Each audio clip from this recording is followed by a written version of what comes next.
This video is not intended to encourage or glorify any kind of drug use. The sole purpose of these videos is to educate you on the dangers of what these substances can do to you. Please do not do any of the acts mentioned in this video. I repeat, do not do any of the acts mentioned in this video.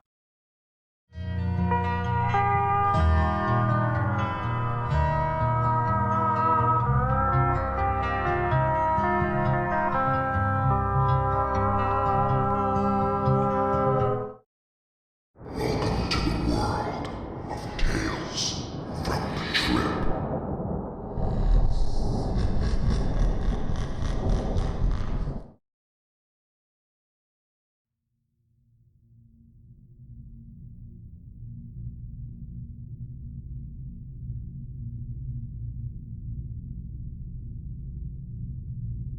I'll start by saying that despite the fact I have attempted to smoke weed before, it was a while ago and I never had smoked before that, so it didn't really work. I have also never tried an edible, so this was completely new for me. My dad and I went on a weekend trip to Prague. We had no idea that cannabis was decriminalized there. On our first night there, we were exploring the city and came across a shop selling cannabis. Now, in my country, cannabis is still illegal, so this was very interesting to both of us. We looked around a bit, and most of it was just the standard CBD stuff you could find anywhere. But behind the till, they had more stuff, all sorts of edibles and other stuff with THC in it. The next day, we returned to that shop and decided to buy some edibles to try. The woman at the till recommended these cookies. I could be wrong, but I think they may have been 100 milligrams. Neither me or my dad really understood what this meant though. We just knew it had THC in it. That evening, we decided to have half a cookie each, thinking this was a sensible amount. We were very wrong. It was only later I found out that a quarter is a good place to start. We were told it could take up to an hour to have any effect, so we went to a restaurant in the city to have some drinks and food. It was maybe 30 minutes later when my dad started saying he felt strange. At this point, I still felt completely normal, disappointed. I thought, maybe I'm just immune to the effects. So after another 10 minutes or so, my dad was becoming increasingly affected. He said that it was like everything was moving. I asked him a few basic questions, but he didn't seem able to focus on anything for any length of time now. It was maybe an hour after we initially took the cookie when I started to feel it. It started suddenly. I was just sitting on the chair at the table when I felt like I had left my body. I spun around in slow motion and slowly came back to reality. My dad said after this, I said, "What the hell was that?" At this point, I was starting to feel it big time. Nothing felt real, and I felt my mind had separated from my body. Soon after this, the food arrived. My dad and I snapped back to reality while the waiter gave us our food. I immediately started eating, shoveling it back so quickly I barely chewed.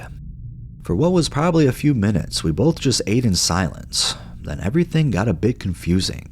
I started having random fits of laughter. I'd look at my dad and seize up laughing, then stop and continue eating like nothing happened. After what felt like forever, my dad suddenly stated he had a plan. He started saying something, but I lost concentration too quickly to register what his plan was. I kept losing grip on reality, coming back to reality and laughing. I then realized I didn't know what my dad's plan was. I asked him to repeat it. This time, I managed to concentrate long enough to register what he said. "There is no way I'm going to be able to eat all this food," he said. "No matter how much I eat, it won't go down. I need to find a way to disguise the fact I have barely eaten anything," he stated. I looked at his plate and at mine and started to panic, realizing he was right. I started shoveling my food back again, but it was a struggle. I kept forgetting how to swallow, and the food kept getting stuck in my throat. At this point, I had completely lost my appetite. After what was probably 5 minutes or so, we decided to give up on our food, realizing we physically couldn't eat anymore. The bill took what felt like a lifetime. At this stage, I felt like I was in a time loop, and sitting still in the chair wasn't helping. I badly wanted to leave and see if a walk would break the loop. At this point, I remember announcing my own plan. I got it into my head something was very, very wrong, and the only way we could get some help was to return to the shop and ask if this was a normal reaction. My dad said it was a stupid plan and he wasn't going back to that shop. Eventually, the bill came and my dad struggled to tap his PIN into the machine to pay for our food and drinks. As soon as he managed it, we left. I immediately set off, determined to get back to the shop. I thought that walking would help break the loop, but it didn't. I felt even worse, and even more like my mind wasn't attached to my body. As we walked, I kept asking and asking what the time was. Time was increasingly becoming a concept I couldn't understand.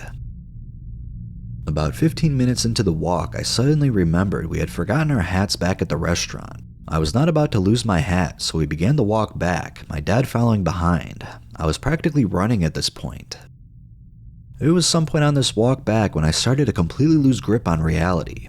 I knew I recognized my dad, but I had points when I forgot who he was. We made it back to the restaurant and managed to reclaim our hats, but after this, things got worse. I don't remember, but we must have began walking again. I remember getting more and more panicked as I thought we were walking in a loop, past the same shop over and over again. I don't remember the next part, but my dad said I just stopped walking all of a sudden, then leaned against a wall and slowly began to sink to the floor. At this point, I remember how cold and wet the floor was and how uncomfortable I was. I felt horrible and suddenly was violently sick all over the cobbled floor. I was fading in and out of consciousness. My dad kept having to hold me up so I wouldn't lie right down. I was completely freaked out at this point. I had no idea what was real. I just kept being sick and passing out, then being woken up again. A crowd of people began to gather around us. A group and a woman and a man asked us what was wrong. My dad told them I was just drunk. I was annoyed by this. I wanted to say I only had one drink and there was no way I could be drunk, but I'd lost the ability to talk by this point. I began to shake violently, and I remember struggling to breathe properly. Both my dad and the other man were trying to sit me up and stop me passing out again. I just remember wanting to lie down and die in that moment. I still had no idea what was going on or what had happened. I hate being sick and couldn't make sense of anything that was happening. This continued for what felt like an eternity. The woman who came to check on me was still here. My dad later told me they were talking about whether to call an ambulance for me. My dad said at this point he was also struggling to come across as sober. He was having a rough time, but it was nothing compared to what I was experiencing at that stage. I must have passed out because the next thing I remember was lying on the floor, looking up and seeing a paramedic leaning over me. I felt a sense of relief, hoping they would help end this nightmare. Then suddenly, the paramedic put something cold behind my ears. It could have been some sort of object or his hands. I'm not sure what, but all of a sudden, I felt a horrible shooting pain radiate through my head. Horrified, I looked up at the paramedic, and I remember thinking he was some sort of mad scientist trying to do some sort of experiment on me. I was put on a stretcher and into the ambulance. On the ride to the hospital, I must have passed out a few more times because the paramedic did that horrible thing to my head at least a couple more times. After that, I fought to keep my eyes open, keeping a close eye on that paramedic so I could make sure he wouldn't do that again. I remember nothing for a short period of time. I don't know whether I passed out or just couldn't remember, but what I do vaguely remember was coming in and out of consciousness while the hospital staff took some blood and put a heart monitor on me. I was also put on a drip around this time. I will mention that as soon as the paramedics arrived to take me to the hospital, my dad told them I had taken an edible with CHV in it, so they thankfully knew what was wrong. I was still unable to talk yet and wouldn't have been any use in telling them anything. Going back to when I had the drip put in, I remember bits of the hospital staff talking to me and why they were giving me the drip. I remember feeling like I could talk again at this point, but I was still very out of it in every other way. I remember asking who I assumed was the doctor if I was going to feel better soon, and he just said, "Hopefully." I freaked out and asked, "Am I going to be stuck like this forever?" But I don't remember what his response was. I remember some other hospital staff asking me and my dad about insurance, obviously to cover the treatment cost and ambulance, only we had no holiday insurance, so we would have to pay for everything ourselves. I was wheeled back on a hospital bed into this long narrow corridor as I was unable to move still. They left me there on the drip for about an hour. After an hour or so, I was beginning to come back to reality. I still was struggling to move or talk, but I was feeling a bit clearer mentally. I started panicking that I was in trouble and there was no way we would be able to leave. They would keep me here for days, I thought. Thankfully, this didn't happen, and soon after, a nurse came to remove the drip and said that when I could walk, I could leave. I wouldn't be able to move or talk for another hour or more yet, though. My dad kept asking me every half hour or so if I was feeling any more normal, but I didn't respond. Not until a while later, when I started to feel a bit stronger, and the nurse came back and helped me sit up, then stand. After this, we were able to leave that hospital, and we got a taxi back to the hotel.